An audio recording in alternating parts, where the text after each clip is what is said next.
Hi guys, welcome back to the channel. Today we are out in Old Harbour and we are giving you a tour of the new Old Harbour Medical Center. Now the government is upgrading the medical facilities across Jamaica. The University Hospital, Spanish Town Hospital, KPH, Cornwall Regional, Maypen, almost every hospital is getting a major upgrade. And they're also working on the health centers. The St. Jago Health Center in Spanish Town is being rebuilt. And out here in Old Harbour, they are spending $1 billion to upgrade this medical center.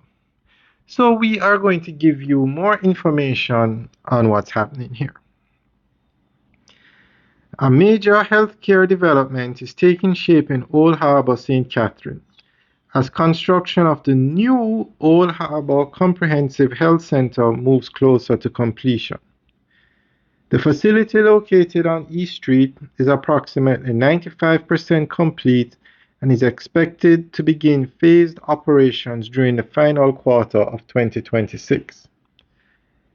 The project represents an investment of almost $1 billion and is being developed to provide significantly more healthcare capacity for Old Harbour and surrounding communities. The investment includes the construction of the facility, medical equipment, furniture, and an on-site wastewater treatment system. The new health center covers approximately 2,000 square meters and is being built to replace the existing health center, which has become increasingly inadequate for the needs of a growing population. The facility is designed to accommodate as many as 10,000 patients per month, potentially reducing the need for residents to travel elsewhere for basic and specialized healthcare services. Alright guys, that's the end of the update. Let us know what you think. Leave your comments in the section below. Alright guys, have a good day.